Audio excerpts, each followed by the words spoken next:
Here, Professor, shouldn't we be going to Rhino Manor now and having a look for the apple and... I can't keep this up. This is a ridiculous voice. Hi, everyone. My name's James, and this is Professor Layton and the Curious Village, which is the first ever Professor Layton game released on the DS back in 2007. Here is the iPad and iPhone version of the game in glorious HD. We've already had one Professor Layton game released on iPad, and this is the second to appear. I am about to attempt this weighing scale puzzle thing.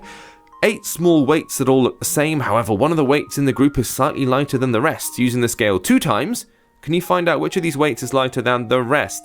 Now my instinct is to load 4 of these onto each side, but I think that's wrong. I think I do 3, and then that gives me enough information to see whether one of these 2 sets are lighter than the other, and then if neither of them are and they're both the same, then it's 7 or 8 is what I'm thinking, but we're going to find out. If you've never ever played one of these games before, this is, so it's 4, 5 or 6, this is a mystery, kind of a mystery story wrapped in a bunch of puzzles, little itty bitty ones. So now I'm going to go 4, 5 or 6.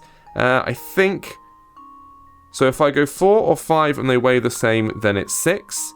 If one of them's heavier or lighter than the other, then I can just grab it. That sounds about right, doesn't it, folks? Let's see. We've only got 2 chances to weigh. That's why we're doing it this way. So here's my final go. Bang. They both weigh the same. Therefore, it's 6. Come on, Professor. Give me that smile. Oh, yes. Correct. I've earned my pick-a-rat, and I'm on my way. To solve the puzzle with no guesswork? Yeah, I know that. I did a solve. Question is, how does it feel on iPad compared to how it feels on the DS? Now, I've played one of the Professor Layton games on DS. It probably wasn't this one.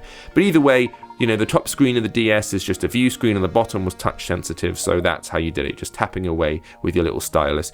Because of the way that that works on touchscreen, i.e. the whole thing is a touchscreen, it works just fine. As you can see, it just divides the screen into 2 bits. It plays pretty much exactly the same as you'd play it, only the screen is bigger, it's easier to read, and of course, yes, the visuals do look a little bit different, and some people might object to that, some people might quite like the HD upscale.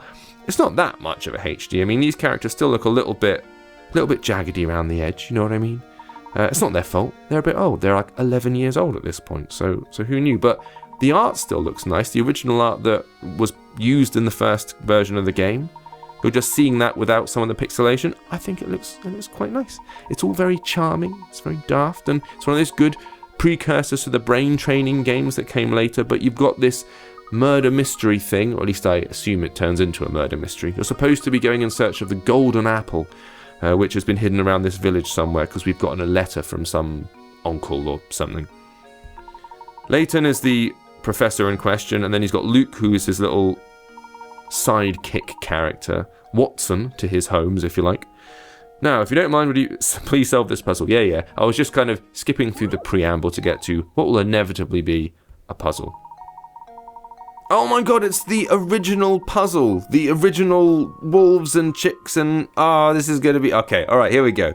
I remember this being like one of those classic problem-solving things. So, if we take a wolf and a chick and we send it over, and they're now sitting comfortably on the other side of the village. The idea of this is that you're not allowed to leave more wolves than chicks on either side of the river, but you've got to get them all over to the other side eventually. I think that's how that works. So now, if I send the chick back over, you go.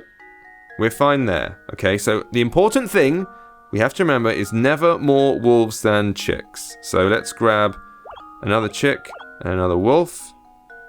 Send them over. Oh no, as soon as he arrives though, as soon as that chick lands, he's going to get munched by a wolf. That's not good. Right, over you go. Thank you. I can't send it back though because I need to have a wolf on it in order for it to move. No more than 2 animals can ride at the same time. That's bad news. Okay, let's try and... I can't grab 1 or 2 of them. That doesn't work. I can grab 2 wolves and send them over. I can then grab 1 wolf and send it back. Yes. I can now grab... I can't grab 1 wolf and 1 chick because they'll get munched. Totally. I can grab 2 chicks, send them both over. I can grab one wolf, one chick, send it back. Okay, this is working for me so far. I can grab 2 chicks and send them over. I think. Did I do that right? No, I didn't do that right, did I? I can grab one wolf and send it back. Now I can grab 2 wolves and send them over. I can then grab one wolf and send him back. Then grab 2 wolves, send them over. It's 13 turns. It's not as good as it could be, but I will take it. Layton has pointed his cheerfully correct finger at me, and I'll do it. It took me 13, all right, just to deal with it. I'm under pressure. People are listening to me do this and looking at me, feeling stupid. Do excuse my earlier rudeness. Let me show you to the manor. Everyone is waiting for you. Nice. The other thing that the game was known for was its lovely little anime-style cutscenes, which do appear in the game. I'm about to hop onto this boat, hopefully. I hit the little move icon at the bottom, the little shoes, and then I tap the arrow to move. The anime cutscenes appear in portrait or landscape. Here you go, here's a portrait one. But they're beautifully animated when they go on for a while. It's very nicely done. So the question here is not whether Professor Layton is a good game or not, because it's become something of a classic, and everyone who's familiar with the franchise will already like it or dislike it. It's more a case of, does it work on iPad? Does it feel good on a touchscreen? I think it does. I think it fits touchscreen really, really well, because the puzzles themselves are incredibly bite-sized. You know, they're these little tiny things, and that's perfect for picking up, having a wee go on a puzzle, and then putting it down again and going on and doing whatever you were doing. So it's a great mobile game in that sense, which is what the original was. It was designed for mobile play, little short bursts of fun. Whether you like this kind of almost WarioWare collection of little mini games and puzzles is another thing, but I'm having a good time, put it that way. So if you want to have a go, oh, hang on. To move a match, hold it by its center and drag it. To rotate a match, drag it by one of its ends. Okay. And then you can rotate it like that. Cool. What do I have to do? Oh. The matches below are arranged into the shape of a dog. The poor dog was just minding its own business when a car came barreling down the road and ran him over. Move 2 matches to change this picture so that it shows the dog after the accident.